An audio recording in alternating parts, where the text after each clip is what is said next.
सचिन भाई सामने आए थे और उन्होंने सरिता जी को बुरी तरीके से उनका चेहरा सबके सामने लाया, उन्हें एक्सपोज किया। जी हाँ दोस्तों, सरिता जी को मना करने के बाद भी वो एक बात एक्सपोज की, जबकि वो गलत थी। और सचिन भाई के मना करने के बावजूद, क्योंकि वो सचिन भाई नहीं चाहते कि एक औरत की इज्जत इस तरह से उछले, अगर सचिन भाई चाहते तो सारी पट्टी खोल कर सकते, किसने किसको ब्लैकमेल किया सब कुछ, लेकिन मना करने के बावजूद इंस्टा पे वो स्टोरी डालती रही, उसके बाद ब्लॉग चैनल में आकर के प्रॉपर बताती रही, एक के बाद एक उनको एक्सपोज करती रही, जबकि सचिन भाई की कोई भी गलती नहीं था।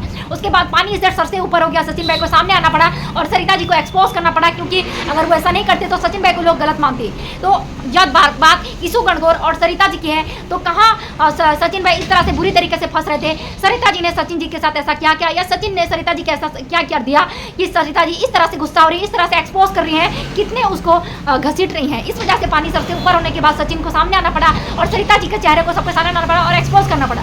क्यों, कैसे, सब कुछ यहाँ पे बात करी जाएगी फ्रेंड्स, इसलिए चैनल में बने रहेगा। हमारे चैनल को जरूर लाइक और सब्सक्राइब कर दीजिएगा। बात 6 महीने पहले की है, जब उनका बच्चा भी नहीं हुआ था, अभी तो सरिता जी का बच्चा भी हो गया है। तब सचिन के बुलाए पर सचिन जी के घर में सचिन गए हुए थे उनकी पार्टी में, तब उनका बहुत रुबाब चढ़ रहा था, क्योंकि उनका चैनल कुछ ही दूर था सरिता जी का 1 मिलियन होने के लिए। तभी सातवें आसमान पर वो उछल रही थी और तभी नीतू दीदी जो थी, उन्होंने दवाई लाने के लिए सचिन जी को बोलते हैं कि भाई प्लीज़ दवाई ला दो, मुझे कुछ ज़रूरत है। तब सचिन भाई हाँ बोलते हैं और दवाई लाने चले जाते हैं। लेकिन जैसे दवाई लाने जाते हैं, इनका तो रुबाब था, 1 मिलियन का चैनल वाला है, ये बिना कहे उस घर में पार्टी में उस कमरे में नेहा दीदी थी, निक्कू दीदी थी, अमित किट्टो थे और सृष्टि थी। ये चारों लोग के साथ बिना बताए जैसे ही सचिन भाई दवाई लाने जाते हैं, ये अपना मीटिंग बिठा लेती है ताकि उनको हुक्म झाड़ सके, ऐसा करेंगे वैसा करेंगे, ऐसा करना चाहिए। क्योंकि वो अपने घर में जब बुला लेती है, जब वो लोग उनके घर में पहुंच जाते हैं, तब उनका रुबाब दिखने लगता है, वो लोगों की अपने सरेआम जैसे मनमानी उनकी बेइज्जती करने लगते हैं, क्योंकि वो लोग मजबूरन उनके घर में आ चुके हैं। और तभी उनके साथ उनके घर में आ जाने के बाद वो क्रिएटर वो अपना मनमानी चलने लगती है, उनको जैसा मर्जी उनके साथ बदतमीजी करने लगती है, क्योंकि वो क्रिएटर उनके घर में आ चुके हैं, अब उनकी चलने वाली है। तो ऐसा अगर है तो आपने मनमानी चलाई। और जैसे सचिन भाई दवाई लेकर के कमरे में पहुंचते हैं, तब उनको पता ही नहीं था कि आपने हाथों हाथ मीटिंग बैठा दी क्रिएटर के साथ और उनको अपने इशारे में नचाने लगे, बहुत चिल्ला करके बहुत एग्रेसिवली उन क्रिएटर के साथ कुछ बातें कर रहे थे, ये कुछ बातें चल रहा था। तभी सचिन भाई कमरे में नॉक करते और पहुंचते कि दवाई ये लीजिए दवाई। उनको तो पता ही नहीं था कि उनके कुछ चीफ मिनिस्टर साहिबा की मीटिंग चल रही थी, तो उनको डिस्टर्ब हो जाता है और वो लगे हाथ तो सचिन भाई की जो बेइज्जती कर, निकलो यहाँ से, कमरे से अभी निकलो। तो सचिन भाई बोलते क्या हुआ, मैं तो दवाई लेके आता, ये लीजिए दवाई, दीजिए दवाई, नहीं चाहिए, ऐसे फेंक देते हैं दवाई, जाओ यहाँ से, तुम्हारे हाथ जोड़ती, जाओ यहाँ से। और इस तरह से जो बेइज्जती करते हैं उनके सामने, तभी नेहा दीदी, निक्को, सृष्टि दीदी, अमित किट्टो तभी थे। ये 4 क्रिएटर जो उस कमरे में मौजूद थे, उनको भी ये बात बहुत चुभती है, क्योंकि उनका दोस्ती भी सचिन भाई के साथ बहुत अच्छा रिश्ता है। उसके बाद वो उसी घर में उनको ही सपोर्ट नहीं करते और बोलते हैं कि तुमने गलत किया, तुमने गलत किया, क्योंकि सचिन भाई दवाई लेकर कहते हैं तुम्हें ऐसे बदतमीजी नहीं करनी चाहिए कि तुम्हारे बुलाए पर तुम्हारे घर पे आए हैं, वो बिना बुलाए नहीं है। इसलिए शायद सृष्टि दीदी के घर में होने के बावजूद उन्होंने आपको चूज नहीं किया, उन्होंने सचिन का साथ दिया था। और यही बात आपको चुभी थी कि आपके घर में घर में रहकर आपके कमरे में उन्होंने सचिन का साथ दिया था। इसी वजह से आपने हाथों में हाथ धरे बोल दिया था, आप रोई भी थी इसी वजह से, क्योंकि आप प्रेग्नेंट होने के बावजूद उन्होंने सचिन का साथ दिया था, क्योंकि आप गलत थी, क्योंकि आपने एक अच्छे से इंसान का उस वहाँ पे बेइज्जती कर दी थी भरी महफिल पे। इसीलिए आपके प्रेग्नेंट होने के बावजूद आप रोई थी, उन्होंने सचिन का साथ दिया था। और तभी आपने उसी सवाल खड़ा कर दिया था कि आप सचिन के साइड में हो कि मेरे साथ, आप एक इंसान को चूज करिए, आप अगर उसके साइड में जाएंगे तो मेरे साथ कोई रिश्ता मत रखिएगा। तभी उन्होंने सचिन को सिलेक्ट किया था और यही आपको आपके मुंह पर तमाचा पड़ा था वहीं उसी बार, और इसी वजह से आप जल भून गई थी। और इसी वजह से उस बात को आप 6 महीने बाद फिर से उठा रही हैं और बवाल खड़ा कर रही हैं, क्योंकि उन्होंने सचिन को चूज किया था, आपको नहीं, उन्होंने सचिन का साथ दिया था कि आपको सचिन का साथ ऐसा बर्ताव नहीं करना चाहते, और यही वजह से आप बहुत जल भून गई थी। और उसके बाद भी आपने 3, 4 वीडियो, 5 वीडियो, 6 वीडियो लाती रही और सचिन को बुरी तरीके से गलत इल्ज़ाम लगा के उन्हें बदतमीजी आप भी करें और उनको जलील कर रहे सोशल मीडिया पे, वो भी गलत इल्ज़ाम लगा के। इसी वजह से पानी जब सर से ऊपर हो गया तो सचिन को आना पड़ा और आपको एक्सपोज करना पड़ा।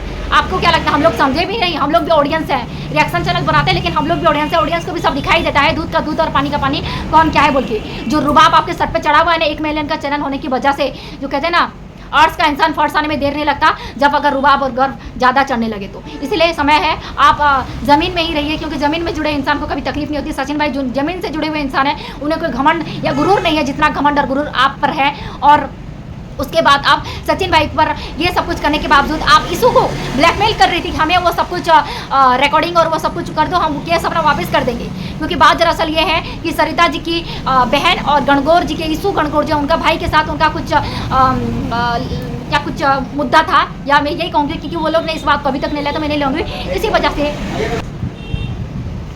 हाँ ना चाहते हुए भी सचिन भाई इस बात को उछालना नहीं चाहते थे कि इस इशू गणगौर और सरिता जी की बहन के साथ क्या मुद्दा था जिस वजह से इन्होंने इनके ऊपर केस करा हुआ है। जहाँ दोस्तों कि ईशू जी ने सरिता जी पर केस कराया या सरिता जी ने ईशू जी पर केस करा हुआ है। और उसके बाद अगर आप वो सचिन के साथ वो रिकॉर्डिंग, वो कॉल रिकॉर्डिंग और ऑडियो अगर हमारे हाथ पर दे देंगे तो सरिता जी ईशू को ब्लैकमेल कर रही हैं तो हम अपना केस वापस ले लेंगे। तो ये बहुत बुरी बात है। इस तरह से ईशू गणगौर को ब्लैकमेल क्यों किया जा रहा है और बीच में सचिन को बेइज्जती तो कर रहे हैं, साथ में ईशू गणगौर को ब्लैकमेल कर रही है। तो सर माने चाहिए ऐसे क्रिएटर को जो क्रिएटर होकर भी दूसरे क्रिएटर को इस तरह से बेइज्जती कर रहे हैं, जलील कर रहे हैं, वो भी सोशल मीडिया पे और अपनी गलती को छुपाने के लिए। क्योंकि सरिता जी जान चुकी है कि उन्होंने गलती तो करी सचिन की बेइज्जती जी के करने के बाद, उसके बाद वो ईशू गणगौर को भी ब्लैकमेलिंग कर रही है। और यही नहीं, आधी अधूरी रिकॉर्डिंग जो आपने रिकॉर्डिंग सुनाई था वो भी आधा अधूरी थी। और वो रिकॉर्डिंग सुनाने के बाद सचिन भाई ने कल शाम जब पानी सर से ऊपर हो गया, जब आवाज़ नहीं आई, सचिन जी के मना करने के बाद भी 3-4 बात उन्हें एक्सपोज करती रही बेफालतू में, जबकि आप ही की गलती थी। तब जब पानी से सर से ऊपर हो गया, सचिन भाई आए और अपने चैनल में जो आपके चेहरा सबके सामने लाए, जो आपने आधा अधूरी रिकॉर्डिंग दिखाई थी ना सरिता जी, सचिन भाई ने अपने चैनल में वो पूरी रिकॉर्डिंग दिखाई ईशू जी के साथ उनकी क्या बातचीत हुई थी।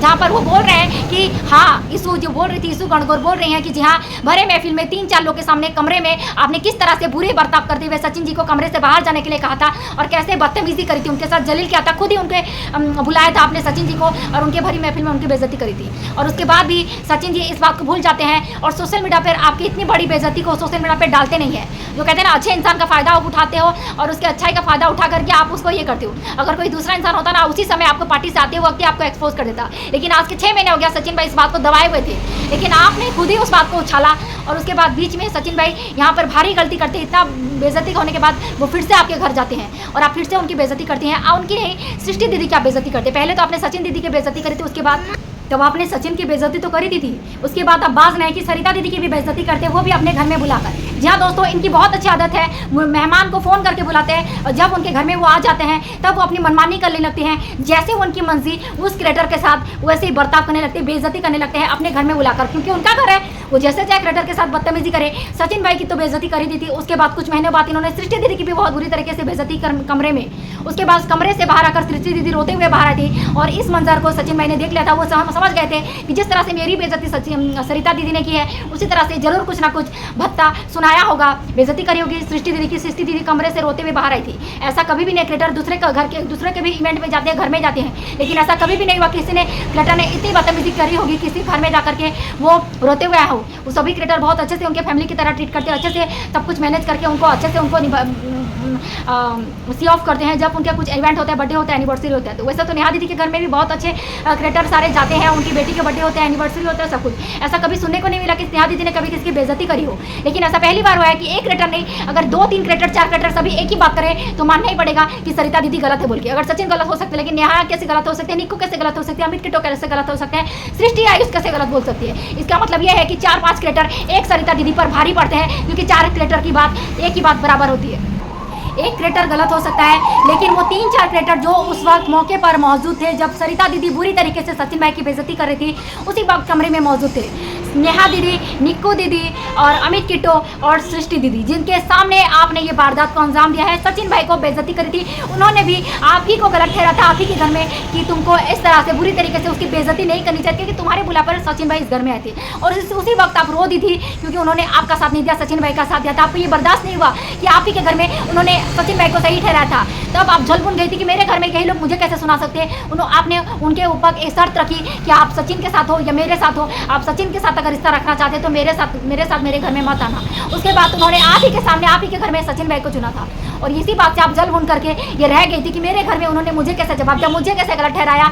और 6 महीने बाद भी आपके अंदर ये आग सुलगती रही और 6 महीने बाद आप इसी बात को उठा करके बवाल खड़ा कर दिया और सचिन भाई को आप कमरे में तो सबके सामने जलील किया, उसके बाद सोशल मीडिया पर भी सचिन भाई को जलील कर दिया। आप पर ये 3-4-5 वीडियो डालती रही, इंस्टा पर डालती रही, स्टोरी डालती रही, उन्हें बेइज्जती करती रही हर तरह से। उसके बाद एक इंसान कितना भी जल सकता है, माइंड डिस्टर्ब हो गया उनका और मजबूरन उनको आना पड़ा सोशल मीडिया पे, आपका चेहरा सबके सामने दिखाना पड़ा, क्योंकि उनको लोग गलत समझ रहे थे सचिन भाई को। आप कैसी हरकतें करें, आप गलत हरकतें करें और सचिन भाई को लोग गलत समझ रहे थे, इसलिए सचिन भाई को सामने आना पड़ा और आपको एक्सपोज करना पड़ा कि मेरे साथ ये सब कुछ हुआ था बोल के। उन्होंने आधी अधूरी बात बताई, क्योंकि अगर पूरी बात बताएंगे ना तो आप ही की बेइज्जती होगी। और सचिन भाई इतने अच्छे इंसान है, वो नहीं चाहते कि एक औरत की बेइज्जती हो। और उसी समय पर आपको उन्होंने इसी वजह से माफ करा था क्योंकि आप प्रेग्नेंट थी, और वो नहीं चाहते थे कि प्रेग्नेंट औरत की वो भी बेइज्जती करे सोशल मीडिया पर आके। अगर सचिन भाई की जगह कोई और क्रिएटर होता ना तो सबके सामने आपकी बेइज्जती तो करता, लेकिन वापस आने पर सोशल मीडिया पर थंबनेल डाल के आपकी बेइज्जती करता। लेकिन आप इस बात को स्वीकार नहीं करें, क्योंकि एक अच्छे इंसान के साथ आपका पाला पड़ा सचिन के साथ, और आप उसी मौके का फायदा उठा रहे हैं, क्योंकि सचिन अच्छे इंसान है। अगर कोई और होता ना तो वो भी आपके टक्कर का होता, वो भी दे दनादन आपकी बेइज्जती करता। लेकिन सचिन भाई इस बात को यही दबाने के लिए बोल रहे हैं, लेकिन आप बाज आ नहीं आ रहे। आप सचिन की बेइज्जती कर रहे हैं, इसू गणगौर को ब्लैकमेल कर रहे हैं, क्योंकि उनके भाई के साथ आपका कुछ मुद्दा था, उनके ऊपर केस वापस लेने के लिए बोल रही है। अगर आप कॉल रिकॉर्डिंग ऑडियो दिखाएंगे तो केस वापस लेने का केस कर रही है, सचिन की बेइज्जती कर रही है, इसू को ब्लैकमेल कर रही है। उसके बाद आप क्या करेंगे देखने वाली बात होगी कि सचिन को आप बैठने वाले, अगर आपने उनकी इतनी बेइज्जती कर दिया, एक भी बेइज्जती तो अभी देखने वाली बात होगी। इसके बाद भी सरिता दीदी ठंडे पड़ती है या उनका आग बवाल होकर के फिर से वापस आता है, क्योंकि इस बार सचिन भाई भी चुप नहीं पड़ने वाले, क्योंकि एक बेकसूर इंसान की आपने बेइज्जती तो की, सोशल मीडिया पर भी ला करके उनको खड़ा कर दिया, उनके बेकसूर एक बेगुनाह इंसान को आपने जलील किया। इस वजह से सचिन भाई भी इस बार चुप नहीं पड़ने वाला, अगर आपने दूसरी बार ये गलती करी तो आपका आज रिएक्शन वीडियो कैसा लगा फ्रेंड जरूर बताएगा। अगर पसंद है तो प्लीज वीडियो को लाइक और सब्सक्राइब कर दीजिएगा। मेरा चैनल है तो प्लीज थोड़ा सा सपोर्ट करेगा, चैनल को सब्सक्राइब कर दीजिएगा। हमारे चैनल में सारे चैनल के जबरदस्त रिएक्शन यहाँ देखने को मिलते हैं, इसलिए चैनल को प्लीज सब्सक्राइब कर दीजिएगा। Thank you so much, love you all.